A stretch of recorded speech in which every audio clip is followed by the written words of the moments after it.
They told us it was just a warm-up drill. 12 Marine operators against 1 woman. That was how they sold it.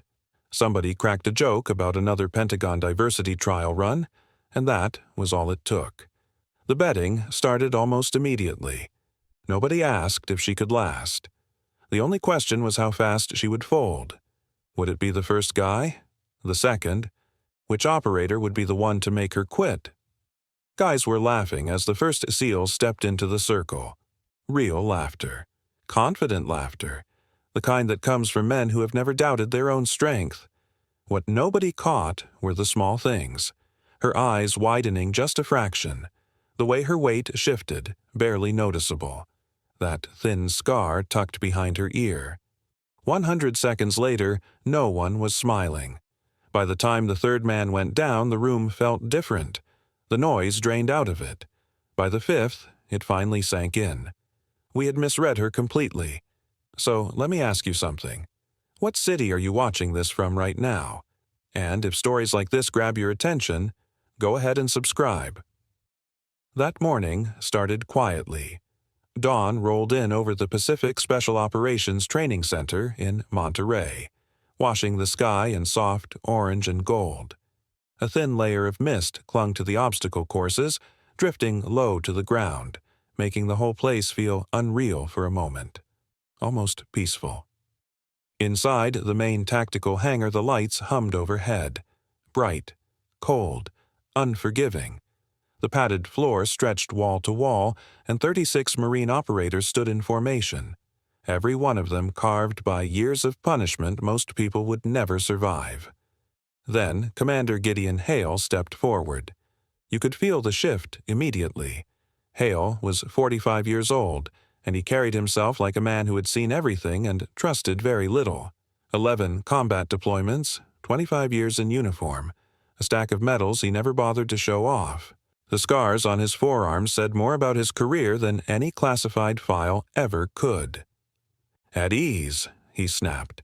We adjusted without thinking, eyes forward, hands behind our backs.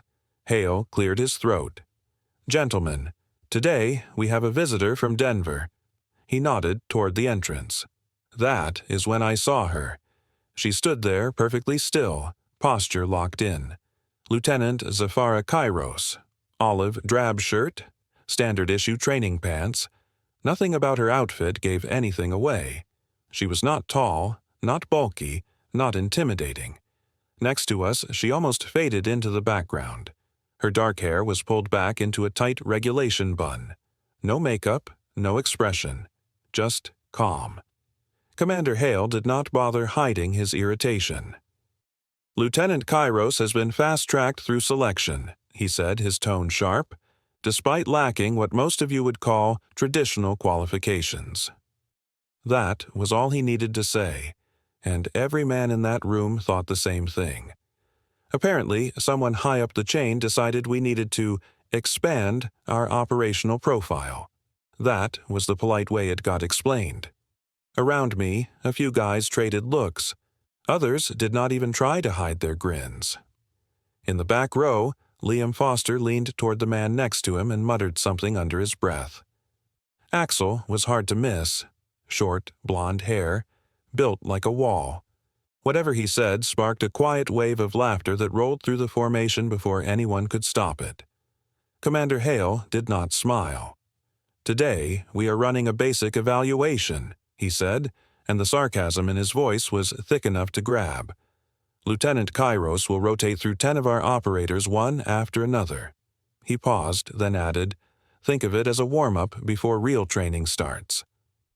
When Serena Vale started walking toward the sparring circle, I caught something most others did not. A thin surgical scar just behind her right ear, almost hidden where her hair met her skin. For a brief instant, her focus drifted. I could not see it, but later I understood. White walls, medical equipment, harsh lights overhead, voices talking science instead of people. Then her eyes cleared again, like she had shut a door in her own mind. She stepped into the center of the circle and settled in. Feet planted shoulder-width apart. Arms relaxed. No tension, no show. The guys started arguing about who would go first. Joking. Laughing. Side bets flew fast. Nobody was subtle about it. Lieutenant Commander Julian Stroud was the loudest of all. He was our close-quarters combat expert, and he loved reminding everyone of it. 50 says she does not make it past 30 seconds, he called out. Make it 100, Chief Orion Torres shot back. Another 100 says she is crying before round 3. Heads nodded. Money changed hands. Confidence filled the room. What none of us noticed was the woman standing near the back wall, half hidden in shadow. She wore civilian clothes and did not move. Dr. Isolde. A tablet held close to her chest. She made quiet notes now and then, watching with a calm that felt almost cold. No introduction, no acknowledgement. But she saw everything. Commander Hale glanced down at his clipboard. Foster, you are first. Axel cracked his neck and stepped forward. And remember, Hale added, this is an assessment, not an execution. Keep it professional. Foster was 6'4" and solid in a way that came from years of hard use, not the gym mirror. 17 years in special operations, former collegiate wrestler, the kind of man most people would never volunteer to fight. He rolled his shoulders and grinned at her. Do not worry, Lieutenant, he said, flashing a smile that had no warmth in it at all. I will try not to send you to medical on your first day, someone muttered. She did not answer. Serena adjusted her footing just a hair, barely noticeable, but something in her eyes tightened, like a lens snapping into focus. The rest of us missed it completely. We were still expecting her to break. Commander Hale raised the whistle and blew. Begin! Foster exploded forward. For a man his size, his speed caught people off guard. He went straight in, looking to grab, to dominate, to end it with strength alone. She looked like she panicked. Serena Vale staggered back, movements jerky and clumsy like she had no idea where her feet were. It played perfectly into what everyone expected. The laughter came fast. 10 seconds, tops, someone shouted. Foster pushed harder, stepping in with a clean takedown attempt he had used 1,000 times before. Right at the last possible instant, she shifted her weight. It was almost invisible. Instead of crashing backward, she nudged his momentum just enough that he stretched a little too far. Most people only saw that the move did not land clean. What actually happened went unnoticed. Foster frowned and backed off, circling now. More careful. She still looked awkward, untrained, like an amateur guessing her way through a fight, and yet somehow she stayed just outside his reach every time. 30 seconds passed. The laughter faded, replaced by confused murmurs. Just take her down already, Stroud snapped. Foster's jaw tightened. You could see the frustration set in. He changed tactics. A feint to the left, then a hard drive to the right. It was a combination that had ended plenty of fights for him, both in training and in the real world. She bit on the fake, or at least it looked that way. She moved to block the feint and opened herself up completely. When Foster reached for her with his right hand, she was gone. I barely tracked the motion. One blink, she was there. The next, she was not. Foster's forward drive carried him just off balance. Then it happened. Her hand snapped into his wrist, striking exactly where nerve met bone. His fingers went dead instantly. As he reflexively pulled back, she followed with a precise jab to a pressure point along his neck. Foster dropped to one knee, not unconscious, just scrambled. His right arm hung useless at his side, refusing to listen to him. The hanger went dead quiet. Hale's whistle cut through the air. Round complete. Foster stood slowly and walked back to the line, shaking his arm, trying to wake it up. His face was not angry. It was confused, like his own body had betrayed him. He stared at his hand, then at her. Lieutenant Adrian Kane stepped into the circle next. Calm, calculated, a technician by nature. And now everyone was watching. Foster fought with raw force. Kane was the opposite. Where Foster tried to crush you, Kane tried to solve you. The man lived on precision. He had taken gold at international martial arts tournaments and spent years training under masters across Asia before he ever put on a Navy uniform. He squared up across from her and studied her closely. "Interesting form, Lieutenant," Kane said, his voice calm, almost polite, as he settled into a clean, traditional stance. "Let's see what else you're working with." She did not respond. Serena Vale's face stayed blank, and the way she stood looked almost sloppy next to his perfect posture. No flourish, no balance display, nothing that screamed experience. The whistle cut through the air. Kane began to circle, light on his feet, watching her hips, her shoulders, her timing. He was hunting patterns, weak spots, openings. Her reactions looked stiff, mechanical, not smooth at all. She blocked a few strikes, sidestepped others a beat too late, and took a glancing hit on the shoulder. That earned a round of snickers from the guys watching. "This is what they are sending us now?" someone yelled. Kane did not laugh. Something about it bothered him. He could not say what, but it felt off, wrong in a way he could not put his finger on. He picked up the pace. More speed, more layers, combinations that should have broken someone with her apparent skill set. But she stayed on her feet. Barely.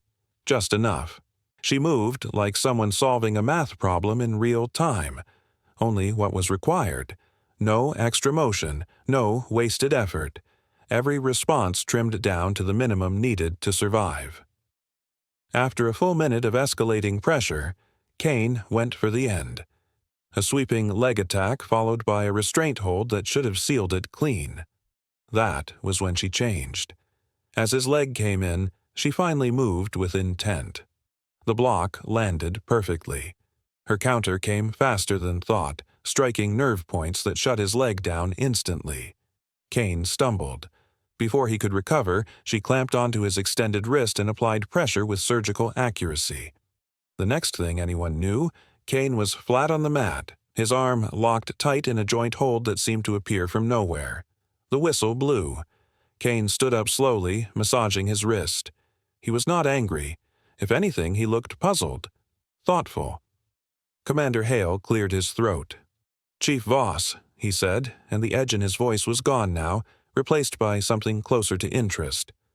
"You are next." As Chief Malik Voss stepped forward for round 3, I noticed a change in her. Subtle, easy to miss. Her pupils expanded and contracted in quick pulses like her eyes were recalibrating. Her fingers tapped an odd rhythm against her thigh, almost like she was typing on keys no one else could see. Then another memory flickered across her face. Dark water, training tanks, electrodes pressed against her temples, women dressed exactly like her, moving in perfect sync while technicians watched from behind glass. And then it was gone. Voss was already in motion the moment the whistle sounded. Speed was his thing, and he leaned into it hard, trying to overwhelm her before she could react. What happened next took a second to register. Serena Vale moved, but not like before. Her body snapped into action with cold, mechanical accuracy. Every strike Voss threw was met before it fully formed, like she already knew where he was going. Counters landed one after another, perfectly timed. 12 seconds. That was all it took. A sharp blow caught Voss square in the solar plexus. The air dumped out of him like a punctured tire. He crumpled to the floor, rolling onto his side, gasping and clutching his stomach. As he struggled to breathe, Commander Hale's pocket vibrated. He pulled out his phone. The message was short. Clinical. Operation Nemesis asset activated. Stand down. Hale's face changed immediately. Curiosity drained out of it, replaced by something tighter. Concern. Maybe even fear. He lifted his eyes to Serena Vale, who now stood alone in the center of the circle. She did not look the same. Her stance had shifted again. Balanced. Grounded. Dangerous. "Lieutenant Commander Stroud," Hale called out. There was a warning in his voice now, one that had not been there before. "You are up." Julian Stroud stepped forward with the calm certainty of a man who had never been beaten in sparring. 39 years old, the most decorated close-quarters fighter in the unit, Olympic-level judo, advanced training with the Israeli Defense Forces. His body was a map of scars earned the hard way. Each one meant he had survived something that should have killed him. "Let's see what you can do, Lieutenant," he said quietly, circling her like a hunter. The room felt different now. Heavy. The jokes were gone. The confidence had faded. Nobody spoke. Something shifted in her. It was subtle, almost invisible. The awkwardness vanished. Her balance snapped into perfect alignment. Her eyes locked onto Stroud, tracking tiny movements no normal person could notice.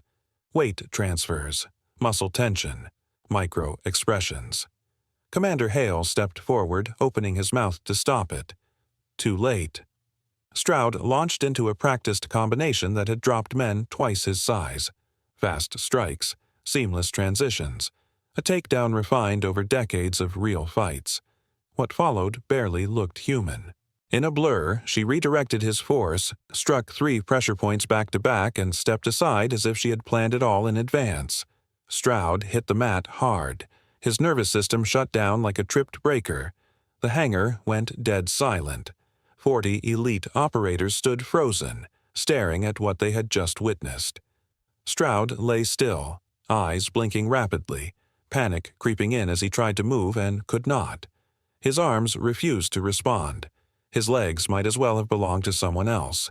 It was like his body had forgotten how to listen to his brain. And for the first time that morning, no one doubted her anymore. "Next," Serena Vale said. Her voice was steady, calm, almost casual. It did not match what we had just seen at all. Commander Hale glanced down at his phone again, then lifted his eyes back to her. I could see the conflict on his face. Rules on one side. Whatever this had turned into on the other. Before he could decide anything, 2 more operators stepped forward without being told. No words exchanged. They both understood the same thing at the same time. One-on-one was no longer an option. Senior Chief Rowan Drake moved to her left. Lieutenant Junior Grade Elias Cross took the opposite side.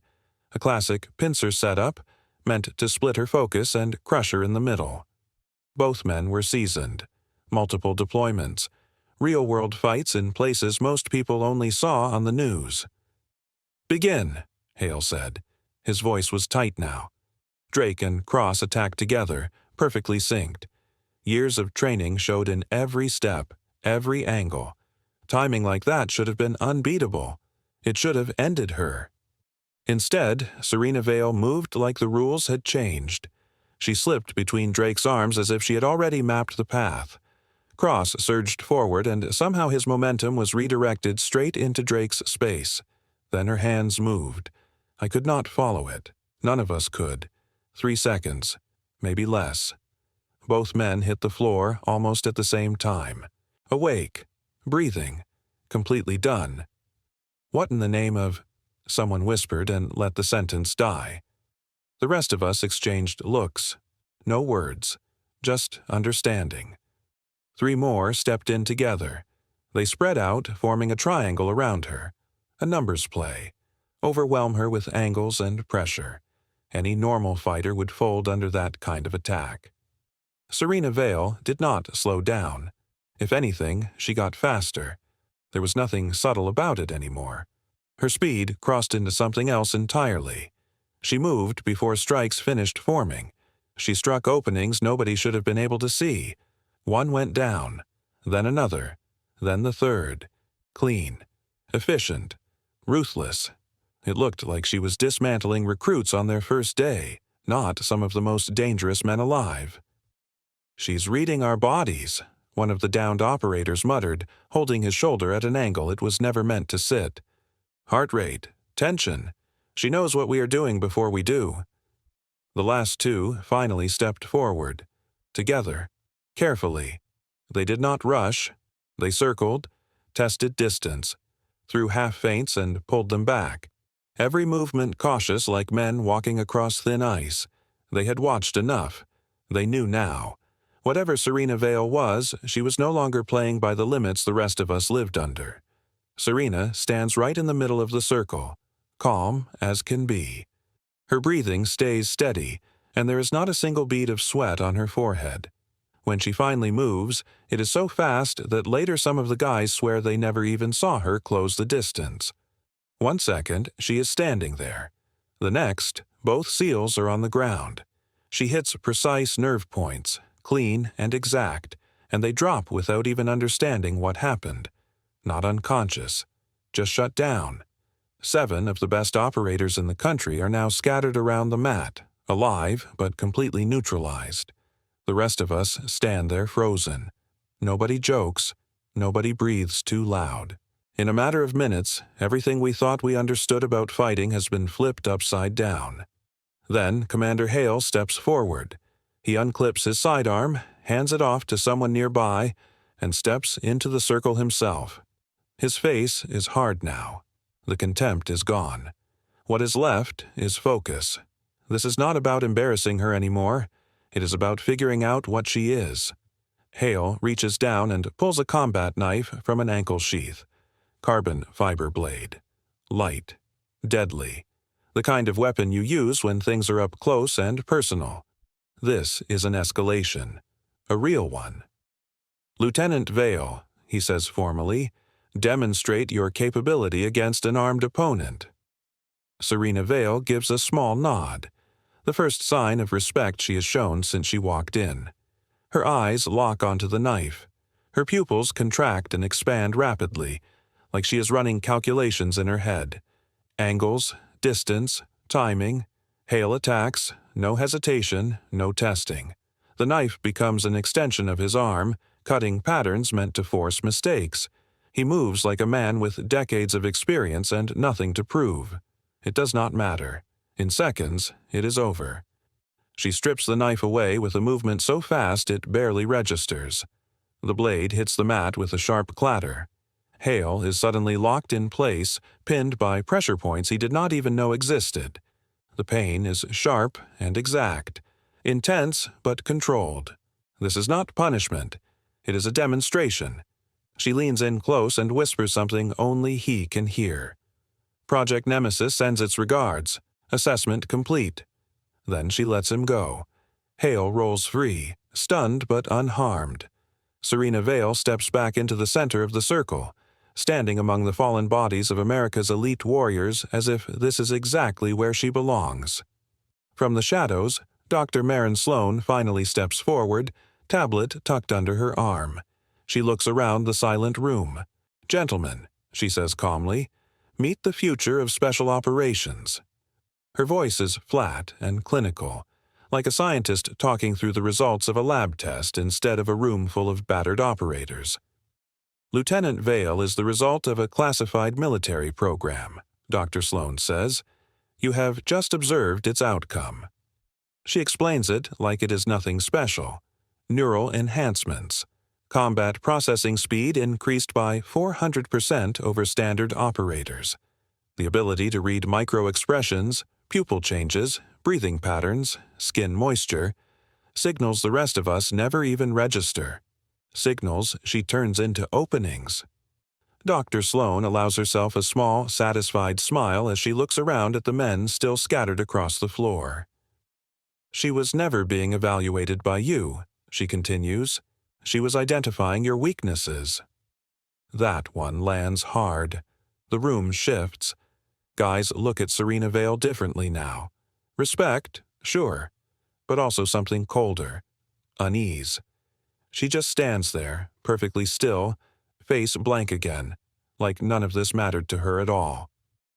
"Project Nemesis," Sloan goes on, "exists to deploy enhanced female operators into environments male personnel cannot access. In many regions, cultural barriers prevent men from entering certain spaces or interacting with women at all. Those areas have long been intelligence dead zones." She gestures toward Serena Vale. "Lieutenant Vale and others like her move freely through those spaces, while carrying combat capability that exceeds your own." A medic kneels beside Stroud. His fingers twitch as feeling slowly comes back.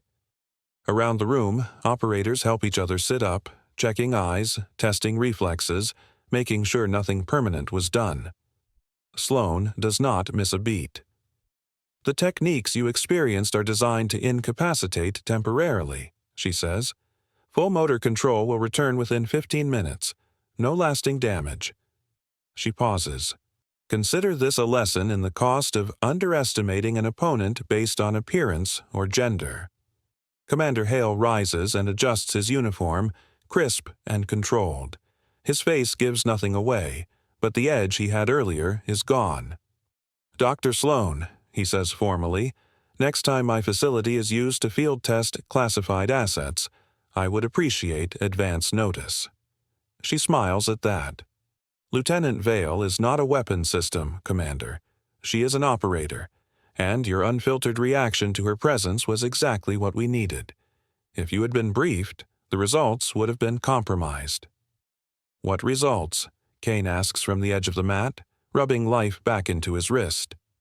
Dr. Sloan looks at him. "Unconscious bias. The idea that a woman in the unit automatically means standards have been lowered instead of capabilities being specialized. That assumption," Sloan explains, "creates a blind spot. And that blind spot is exactly what Lieutenant Vale has been trained to use against people like us. What we saw today was not about raw strength. It was not about size or muscle.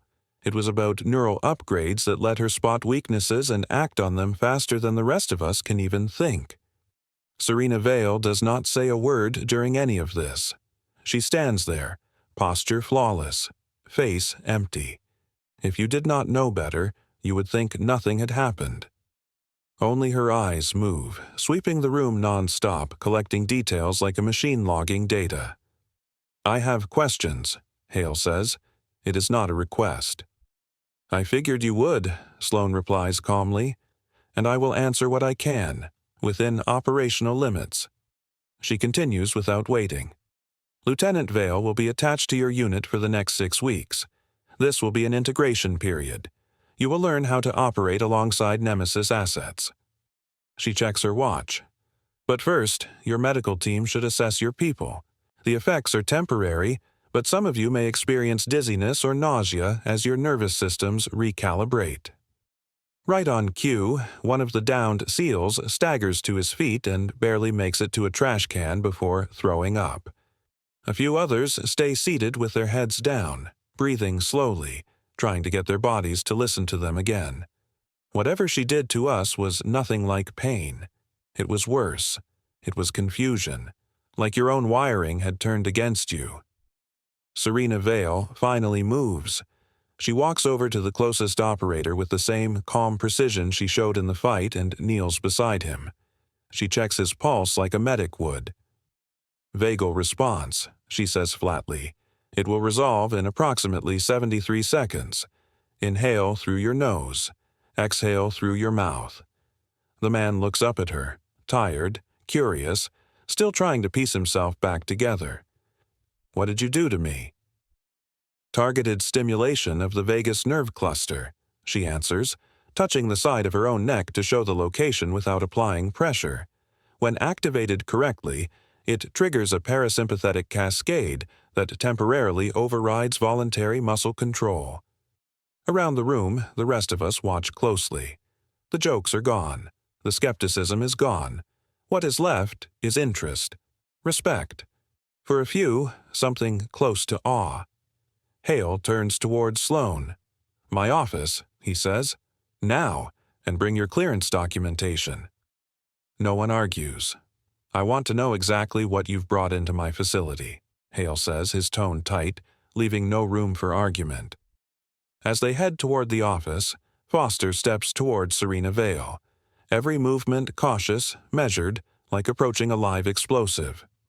"That," he says finally, "was without question the most impressive thing I've ever seen, and I once watched a man hold off 30 insurgents with a broken rifle and a combat knife." Serena Vale turns toward him, movements precise, efficient. For a moment, something almost human flickers across her face. Not a smile, but a softening of that otherwise mechanical expression. "Thank you, Petty Officer Foster," she says. "Your technique was fundamentally sound.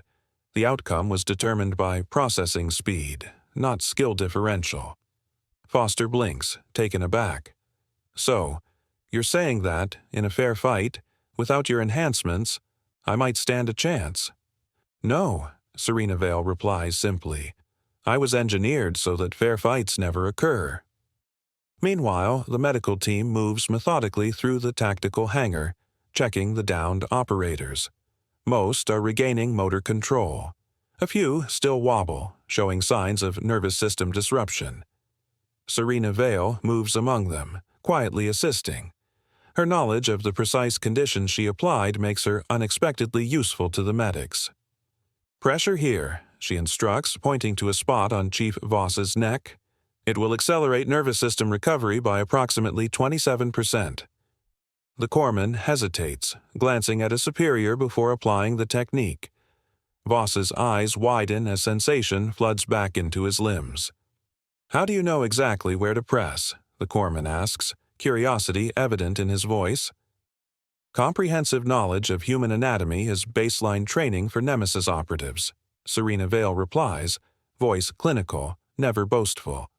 "We are required to memorize the location and function of 347 nerve clusters and the techniques to stimulate or suppress each one." Across the room, Hale emerges from his office with Dr. Sloan. His expression has shifted from anger to a complex mix of concern and reluctant acceptance. He surveys the room, noting the gradual recovery of his team and the unexpected role Serena Vale has taken in facilitating that recovery. "Listen up," he announces, cutting through the murmurs. "Effective immediately, Lieutenant Vale's presence and capabilities are classified top secret. Code word—" The room goes still, the weight of that statement sinking in. "What happened here today stays in this room," Hale says. "Project Nemesis does not exist outside these walls. It is not discussed. It is not hinted at." Everyone nods. No reminders needed. Secrecy is baked into us. This is how we live. "For the next 6 weeks," he continues, "Lieutenant Vale will be attached to this unit for joint training. You will treat her with the same professional respect you give any operator here." He gestures toward Sloan. "Dr. Sloan will remain on site as technical advisor and medical liaison." Hale scans the room, eyes sharp. "Questions?" Kane raises a hand. "Sir, are there others like Lieutenant Vale?" The room turns toward Sloan. She takes her time before answering. "Project Nemesis currently fields 20 active operatives," she says, "each with different enhancement profiles. Lieutenant Vale represents our standard combat configuration." "Standard?" Stroud asks, disbelief clear in his voice. "There was nothing standard about what we just saw." "When I say standard," Sloan replies, "I mean her enhancements are optimized for direct combat. Other operatives are modified for different mission demands: advanced language acquisition, memory reconstruction, accelerated cognitive processing for intelligence analysis." Foster, fully back on his feet now, steps forward. "With respect, ma'am, what exactly are these enhancements? We talking implants, genetics, something else?" Sloan glances at Serena Vale. She gives the smallest nod. "A layered approach," Sloan says. "Neural mesh integration at specific points in the peripheral nervous system. Biochemical optimization to increase neurotransmitter efficiency. Targeted genetic modification in regions of the brain responsible for sensory processing and motor response." Hearing it explained does not make it feel any less unreal. A few guys shift uneasily. "Does it hurt?" a younger SEAL asks, tapping his temple. For the first time, something dark crosses Serena Vale's face. "Real. Human." "All the time," she says. "You adapt." She pauses, then continues, voice steady again. "The neural interface produces what your medical standards would define as chronic pain. We are trained to compartmentalize and operate regardless." Someone else speaks up. "What else did they change?" "Everything," she says simply. Memory implantation, pain suppression, accelerated healing, enhanced visual processing. She looks around the room, meeting eyes without flinching. We can never live normal lives. That was part of the agreement. No one laughs, no one questions it. For the first time since this started, I do not see her as a weapon or an experiment. I see the cost. Her blunt answer leaves the room quiet. Not an awkward silence, a heavy one. Every man there understands sacrifice, but this is different. This is choosing an end date. Agreement? Hale asks sharply. You volunteered for this? Serena Vale looks him straight in the eye. No hesitation. All Nemesis operatives are volunteers, Commander, she says. Program protocols require informed consent. We were briefed on the capabilities we would gain and the sacrifices involved. What kind of sacrifices? Foster asks. The edge is gone from his voice now. What is left sounds a lot like concern. The modifications are permanent, she replies, and progressive. Our neural architecture continues to adapt in response to the implants. The long-term outcome is unknown. She pauses. No Nemesis operative has survived beyond 8 years post-enhancement. The words hit hard. We all know death. We work with it. But choosing a clock you cannot stop is something else entirely. 7 years, Stroud says quietly. How long have you been enhanced, Lieutenant? 6 years, 2 months, and 12 days, Serena Vale answers immediately. The math does itself. If the pattern holds, she has less than 2 years left. Hale clears his throat and pulls the room back together by force of will. Lieutenant Vale is here to share her expertise and help us develop joint operational capability, he says. I expect every one of you to set aside assumptions and treat this integration with the professionalism this unit is known for. He turns to her. Lieutenant, start by explaining how your enhancements apply in a combat environment. Something changes in her then. The distance fades. The clinical edge softens into something closer to purpose. She steps into the center of the mat with smooth, controlled movement. The primary advantage of a Nemesis operative, she says, is accelerated combat processing. Where a standard operator might identify 5 or 6 threats in a dynamic environment, I can simultaneously track and prioritize up to 27 distinct threat vectors. She gestures toward Foster and Kane. Petty Officer, Lieutenant, assist me. They step forward. Careful but focused now. Curious. Attack from any angle, she tells them. Use any technique. She settles into position. I will demonstrate threat assessment and neutralization protocols. And just like that, the training truly begins. The mood in the room shifts completely. Suspicion and skepticism dissolve into professional respect.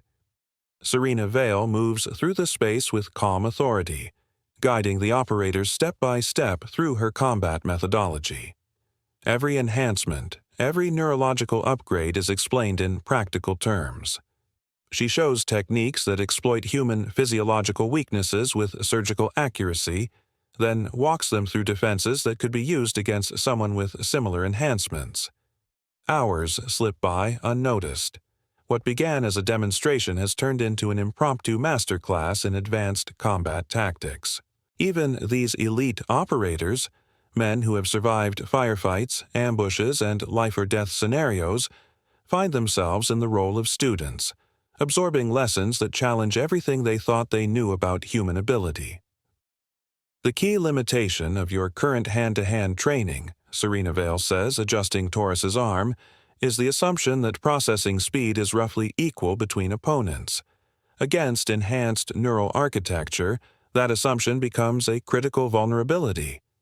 She repositions his arm with precise guidance. This adjustment reduces telegraphing by roughly 65%. Your movements become far harder to anticipate or counter. Taurus tests the new stance, eyebrows furrowed in concentration. Feels more efficient, he admits, less wasted energy.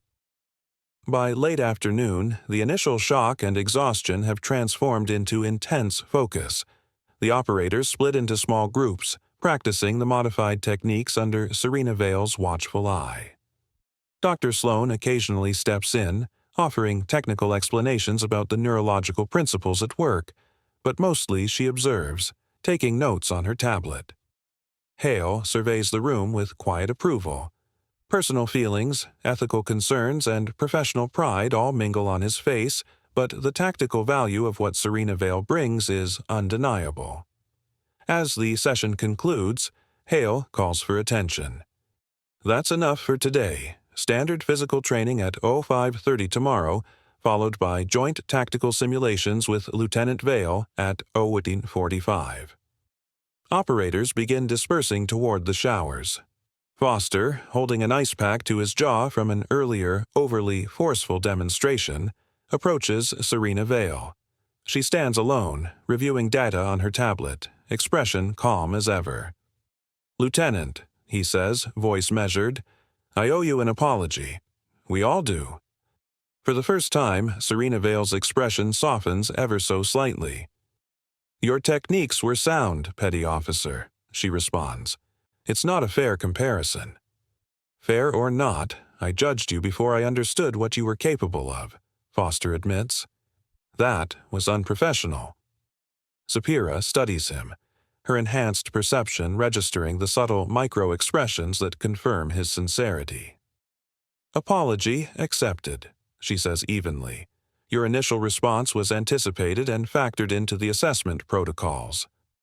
Foster exhales. "So this whole thing, the Pentagon dropping you here without warning, the sparring matches, this was all a test?" "A multi-phase evaluation," she corrects. "We needed to observe how conventional special operations units would react to Nemesis operatives under realistic conditions. Initial resistance followed by integration represents the optimal outcome." "And if we hadn't come around," Foster asks, "if we'd kept pushing back?" A brief, unsettling coldness flickers behind her eyes. Contingency protocols existed. She offers no further explanation. Foster doesn't press. Instead, he shifts gears. "A few of us are heading to Ali's tonight," he says. "It's a tradition after a hard training day. You're welcome to join, assuming you're allowed to socialize." The invitation catches Sapira off guard. For a moment, the flawless precision of her composure falters, revealing something unexpectedly human beneath it. "I don't have explicit restrictions against social interaction," she says after a pause, "though you should know my biochemical modifications include filtration systems that make alcohol consumption ineffective." Foster grins. "Perfect. We need a designated driver." 6 months later, the DevGru training facility hosts a very different kind of gathering. In the same hangar where Serena Vale first dismantled the team's assumptions, an integrated unit of SEALs and openly acknowledged Nemesis operatives prepares for its first joint deployment. Serena Vale, now wearing the insignia of a Joint Special Operations Team leader, stands at the center of a holographic display, reviewing tactical overlays with Foster, Kane, and 2 female operators known only by their call signs, Nova and Vega. "Delta Point has been compromised," she says, updating the display with new intelligence. "We'll reroute to Foxtrot and use this corridor to bypass recently identified surveillance systems." The team absorbs the changes without comment. Months of shared training have cannoned them into a seamless unit, one that transcends differences in origin, augmentation, and doctrine. Nearby monitors play brief mission footage from their most recent operation, a hostage extraction in a region where cultural constraints would have rendered an all-male team both conspicuous and ineffective. Nemesis operators moved freely through women-only spaces, gathering intelligence and neutralizing threats, while SEAL elements secured the exfiltration routes. The mission ended with the successful recovery of 3 hostages, 0 casualties. Recognition was never requested. Foster's voice narrates over the footage for a restricted training documentary. None of them sought glory. They gave up their pasts, their futures, even pieces of themselves, not for fame, but because someone had to. The footage shifts to a classified ceremony in a nondescript government conference room. Serena Vale stands at attention in formal uniform, receiving a medal that will never appear in any public record. A senior military official, face digitally obscured, pins it on her chest. Dr. Maren Sloan stands behind her, expression a mixture of pride and something resembling regret. Back in the present, Commander Hale enters the hangar, walking with purpose toward the integrated team. "Intel update," he announces. "Priority target confirmed at location Echo. Wheels up in 30. As the team moves toward the waiting transport, a young female officer enters the facility. Her posture strains to appear confident, though nervousness betrays her effort. Nearby, junior SEALs exchange glances, one whispering a comment that draws quiet snickers. Then the far door opens. Serena Vale enters. The effect is immediate. Every SEAL snaps to attention. The mockery evaporates in an instant, replaced by professional focus. Serena Vale approaches the new officer with a small, genuine smile. The precision she once carried like armor is now tempered with something distinctly human. "Talia Everhart," she says, though her enhanced memory has already cataloged the details. "Yes, ma'am," the young officer responds, standing straighter. "Welcome to DevGru. I understand you're our newest Nemesis integration candidate." "Yes, ma'am. I completed preliminary assessment last month." Serena Vale studies her for a moment, her senses taking in details invisible to ordinary perception. "The first day is always the hardest," she says, her tone softening slightly. "But I think you'll find things have changed since I arrived." She glances around the hangar. The SEALs, now fully integrated with the Nemesis team, move with a seamless efficiency impossible without the unique capabilities these operators bring. "Ready to work, Enan?" Serena Vale asks. Everhart nods firmly. "Absolutely, ma'am." Serena Vale leads her toward the training area. Around them, operators who once viewed the Nemesis program as a Pentagon experiment now see it as an essential evolution in special operations capability. The path Serena Vale walks is one she carved herself, with skill, determination, and sacrifice, through skepticism and prejudice alike. And in that hangar, the laughter is gone.